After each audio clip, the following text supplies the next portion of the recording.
Hello दोस्तों, good morning, Radhe Radhe. कैसे हो आप लोग? आई होप कि आप लोग स्वस्थ होंगे, मस्त होंगे और अपने परिवार के संग होंगे। भोलेनाथ आप लोगों की हर मनोकामना पूर्ण करे, मेरी यही प्रार्थना रहती है। तो स्वागत है आपका राखी नेगी ब्लॉग्स एंड गार्डनिंग में। मैं हूँ राखी नेगी, देहरादून उत्तराखंड से, और भाव वाले मेरे गांव का नाम है। तो आज के ब्लॉग की शुरुआत हो रही है सुबह के 8 बजे से। और ये सब्जी आ चुकी है मेरी तोड़ के, हस्बैंड जी ने तोड़ दी थी क्योंकि आज लग रखी है यहाँ पे 5 बजे सुबह से बारिश। तो जैसी बारिश रुकी है तो पतिदेव सब्जी तोड़ के ला गए। तो मैं धो धा के रख रही हूँ क्योंकि बारिश यहाँ पे अलर्ट बता रखा है कि 3 दिन तक बहुत बारिश होनी है। लेकिन खाना पीना तो खाना ही है, बारिश हो चाहे कुछ हो, काम भी करना ही है। तो पहले जैसी बारिश रुक रही है वैसे हमें काम करना पड़ रहा है। तो मेरे ये हो गया है कि जैसे मैंने दूध दाद निकाल लिया है, गाय को सानी बना के दे दी है। अभी बारिश रुकी है तो मैं सब्ज़ी धोने आ गई हूँ। और बेटा तो चले गया कोचिंग, वो भी बारिश में भीग के गया है रेन कोट पहन के। तो दोस्तों मेरा हो चुका है काम काफ़ी हद तक, झाड़ू लग चुका है। और सबसे पहले मैं करती हूँ नाश्ता बनाने के बाद, जैसे नाश्ता खा लिया था तो उसके बाद मैं करती हूँ, पहले तो बर्तन धो देती हूँ, फिर करती हूँ अपने गैस घूस किचन की सफाई। तो पहले मैंने गीले कपड़े से साफ़ किया, अब मैं कर रही हूँ सूखे कपड़े से। इससे ये होता है कि गीला गीला नहीं रहता। तो मेरा ये सूखा कपड़ा है जिससे मैं ढंग से अपनी किचन साफ़ कर रही हूँ। इसके बाद बाकी काम होते रहेंगे। तो अभी सुबह सुबह ये काम तो ज़रूरी होता है, किचन की सफाई करना। काफ़ी टाइम लग जाता है किचन की सफाई करने में, क्योंकि सुबह सुबह पूरा फैला होता है, सब कुछ समेटना होता है। तो सब कुछ समेटने के बाद, और ये मक्की लाई थी मैं थोड़ी सी खेत से, ये कल लाई थी, अभी भुनी नहीं है। अब देखूंगी, आज तो मौसम हो ही रखा है बारिश का, तो आज ये भी खाई जाएंगी। तो यहाँ पर ये मेरे ओरिजिनल प्लांट है, नकली नहीं है ये। इनका भी मैं पानी चेंज करती रहती हूँ हफ्ते हफ्ते में, डेली नहीं करती हूँ, हफ्ते हफ्ते में। और इनमें लगे हुए मेरे 2 महीने होने वाले हैं, लेकिन ये बिल्कुल ख़राब नहीं हुए। तो दोस्तों जब तक किचन की सफाई हो रही थी तो मैं आगे कपड़े धोने निकले। वैसे तो आज कपड़े धोने का फ़ायदा है नहीं, पर कपड़े गंदे हुए तो धोने तो पड़ेंगे। अब वो अंदर ही सुखाने पड़ेंगे क्योंकि धूप तो आने वाली नहीं है आज। तो ये कपड़े धुल रहे हैं यहाँ पर, उसके बाद मैं करूँगी दूसरा काम। मेरे एक एक साथ 2 2 3 3 काम होते हैं। तो यहाँ पे कपड़े जब तक धुलेंगे तब तक मैं पोछा मारूँगी। पहले अपनी किचन की सफाई करने के बाद मैं डाइनिंग टेबल की सफाई करती हूँ। वैसे तो हम डाइनिंग टेबल बहुत कम यूज करते हैं, इसलिए मैंने इसमें कवर भी नहीं लगा रखा है, क्योंकि सो ही नहीं आती। अगर कवर लगा दूँगी तो सो नहीं आती। जो इसमें कांच लगा हुआ है तो मैं इसे डेली साफ़ कर लेती हूँ, इतना गंदा तो नहीं होता है। आपने देखा होगा हम नीचे ही बैठ के खाते हैं, सिर्फ बेटा खाता है ऊपर, तो हम दोनों जने तो नीचे ही खाते हैं। हमें नीचे खाने में मज़ा आता है। तो डाइनिंग टेबल की सफाई के बाद लग जाऊँगी मैं कुछ और काम करने में, कुछ ना कुछ काम तो निकलता रहेगा। तो दोस्तों मैंने बेटे को आके आज मत जा कोचिंग, बोला मम्मी ऐसा थोड़ी ना होता है कि एक तरफ तो हम फौज में जाने की सोच रहे हैं और इस बारिश और तूफान से हम डर जाएंगे। तो मैंने कहा जा भाई, तो चले गया वो। बोला हमारे सर कहते हैं अगर तुम इतनी आंधी और तूफान से डर जाओगे तो क्या फ़ौज में जाओगे। तो मैंने कहा भाई आप, अच्छी बात है अगर उसके अंदर इतना जज्बा है फ़ौज में जाने का, वो तो किस्मत की बात है कि उसके साथ फ़ौज में जाता है कि नहीं जाता है, पर अपनी कोशिश तो कर ही रहा है। बाकी देखते हैं मेहनत कितना रंग लाती है, और किस्मत जो भी होगा अच्छा होगा, भोलेनाथ जो चाहेंगे अच्छा ही करेंगे। तो किचन की सफाई के बाद करूँगी मैं पोछा। किचन की सफाई तो हो गई थी, अब ये डाइनिंग टेबल की सफाई भी हो चुकी है। इसमें भी काफ़ी टाइम लग जाता है, ढंग से करना पड़ता है। करते करते मेरे और काम भी निपटते रहते हैं। बस एक साथ 3 3 काम, कपड़े भी धुल रहे हैं और एक तरफ मैं दाल उबालने भी रखूँगी थोड़ी देर में। जब तक मैं पोछा मारूँगी तो दूसरी तरफ मेरे दाल उबलेगी। तो ऐसे में मेरा काम जल्दी निपट जाता है। तो अंदर का पोछा मारने के बाद मैं आ चुकी हूँ बरामदे का पोछा मारने में। और यहाँ पे मेरे गमले, थोड़ा दिक्कत होती है यहाँ पे पोछा मारने में, क्योंकि उनको सरकाना पड़ता है। तो ये लग चुका है मेरे यहाँ का पोछा भी।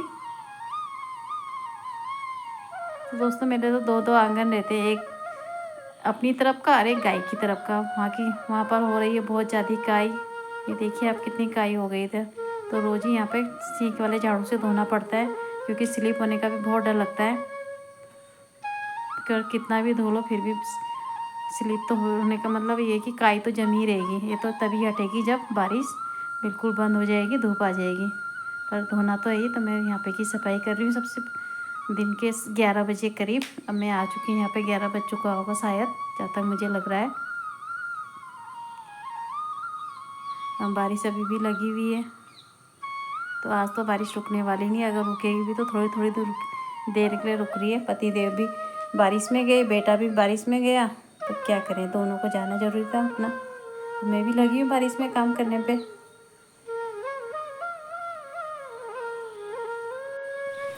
तो दोस्तों हो चुके हैं सुबह के सारे काम। गौशाला की सफाई भी हो चुकी है, गाय की तरफ का आंगन भी साफ़ कर दिया है, और अपने जहाँ को हम रहते हैं वहाँ का आंगन भी साफ़ कर दिया है। सब जगह सफाई हो चुकी है, और अभी लगी है बारिश हल्की हल्की। अब मैं आपको मौसम दिखाती हूँ इधर का, कैसा मौसम हो रखा है। और मेरा पसीना भी आ गया क्योंकि सारे काम निपट चुके हैं। अब लंच बनाना है, और कपड़े मैं अभी नहीं डाल पाऊँगी क्योंकि बारिश लगी है। अगर दिन तक धूप आ जाएगी तो मैं कपड़े भी डाल दूँगी। तो मौसम दिखाती हूँ मैं आपको। तो देखिए दोस्तों, ये है मौसम आज का। और अभी बज रहे हैं 11:30, 11:15 होने वाला है, क्योंकि मेरा काम 11:15 तक ही हो पाता है। और आज लगी हुई है चुरमुट चुरमुट बारिश, यानी कि हल्की हल्की बारिश। तो इस टाइम पे स्लिप भी बहुत होता है, तो मैंने थोड़ी बहुत काई साफ़ कर दी अपने आंगन की। और देखिए यहाँ पे खिले हैं मेरे गुड़हल, कितना सुंदर पेड़ है ना। और ये जानते हो किसने लगाया? ये मेरी माँ ने लगाया था। मेरी माँ तो अब स्वर्गलोक में है, लेकिन मेरी माँ का लगा पौधे में देखिए फूल आते रहते हैं। ये जो रेड गुड़हल है मेरी माँ ने लगाया था। ये मेरी माँ की निशानी है। यहाँ पर निशानी तो बहुत है, लेकिन देखिए ये जीता जागता पेड़ है जो इतने सालों से मेरे पास हरा भरा है। इंसान चला जाता है लेकिन उसकी यादें, उसकी बातें कभी नहीं जाती। तो ये पौधा मेरी माँ ने लगाया था। मैं इसको काटने भी नहीं देती अपने हस्बैंड को। कह रहे थे यहाँ पे क्यारी बनाएंगे, लेकिन मैंने कहा नहीं, ये मेरी माँ का लगाया पौधा है, मैं इसको नहीं काटने दूँगी। तो ये मैंने अभी रखा हुआ है। और ये 6 साल पहले लगाया था मेरी माँ ने। 4 साल तो मेरी माँ को गए हो गए इस दुनिया से। तो ये पौधा हरा भरा है, और इसमें फूल खिलते रहते हैं। ऊपर से भी मेरी माँ देखती रहती होगी, क्योंकि मेरी माँ को भी हमारी तरह गार्डनिंग और ये पेड़ पौधे लगाने का बहुत शौक़ था। तो ये पौधा मैं नहीं हटाती हूँ, क्योंकि इसके बगल में एक लीची का पेड़ है, लेकिन मैंने कहा ये पौधा नहीं हटेगा। तो देखिए दोस्तों, ये हो चुकी है सफाई पूरी घर की अच्छे से। बस अब किचन में लगाने हैं बर्तन, जो कि मैंने धोने के बाद रख दिए सिंक में। अब ये सूख जाएंगे तो मैं इनको लगा दूँगी। फिर मैं बनाऊँगी लंच अपना 1-1:30 बजे के बाद। अब मैं थोड़ा रेस्ट करूँगी। तो ये चमक चुका है मेरा किचन, अब थोड़ा रेस्ट किया जाएगा। तो दोस्तों हो चुका है लंच बनाने का टाइम, और मैं फिर से आ गई किचन में। वैसे मैं रेस्ट बहुत कम कर पाती हूँ, क्योंकि मुझे फिर ब्लॉग्स को एडिट करना होता है। तो जब मेरा रेस्ट का टाइम होता है तो मैं ब्लॉग्स एडिट करती हूँ। बहुत से लोगों को लगता होगा कि मैं कब काम करती हूँ, क्योंकि वीडियो बनाती रहती। तो दोस्तों मैं वीडियो तभी बनाती हूँ जब मैं फ्री होती हूँ, या फिर जैसे काम करती हूँ तब मैं वीडियो बनाती हूँ। काम भी होता रहता है और वीडियो भी बनती रहती है।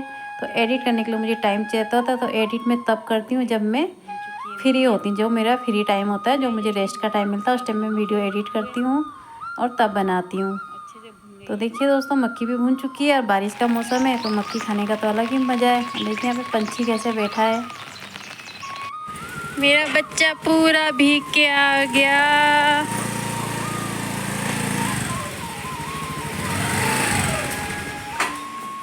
आज जाते भी पूरा भीग के गए, आते भी हैं। ठंड लगी होगी ना? अंदर सूखा है। लेट हो गया आज, 3:30 होने वाला है। धीरे धीरे चलाएगा। नहीं मैंने कहा आने वाला होगा, इसलिए नहीं किया रिकॉर्ड। चलो अब करेंगे हम लंच। बैग तो नहीं गिला हो ना? सब कुछ सेफ्टी से गए हैं। बस ये छाता का इधर से फट गया कवर। कैसे फाड़ा तूने? एक कवर है ये। चल फिर। इतनी तेज़ बारिश में तो बैग किताबें सब भीग गई। तो मैं इन सबको निकाल के पंखे के नीचे सुखाने रख दूँगी थोड़ी देर, तब सूख जाएगी, क्योंकि पर्स पुर्स सब गीला हो गया इसका। अब किया जा रहा है लंच। तो दोस्तों दूध निकालने का टाइम भी हो चुका है, और आज बारिश बंद नहीं हो रही है। और अब निकाल रही हूँ मैं शाम का दूध, जो बज चुके हैं 4:30। तो चलती हूँ मैं छाता लेके अपनी गौशाला की तरफ। तो दूध निकालने से पहले मुझे गाय को अपना घास देना होता है। जो मेरा घास कल का था, मैं 2 दिन का घास रख देती हूँ, क्योंकि आपको पता है कि मुझे घास लेने के लिए बहुत दूर जाना पड़ता है। तो ये घास कल का बचा हुआ है, जो कि आज मेरे बारिश के दिन काम आ रहा है। तो ये मैं घास दूँगी गाय को, फिर मैं दूध निकालूँगी। छानी सुनी बनाने के बाद देखिए पाइप से भी कितना पानी आ रहा है यहाँ पे। ये बारिश आज सुबह के 6 बजे जब आई थी दूध निकालने, तभी भी आई थी, और अब 4:30 हो चुका है, अभी भी आ रही है। तो दोस्तों बन रही है मेरी चाय। तो आज का ब्लॉग यहीं पर ख़त्म करती हूँ। मिलती हूँ आपको नेक्स्ट ब्लॉग में। अगर पसंद आए तो प्लीज़ लाइक कीजिए। Bye bye, Radhe Radhe, thank you.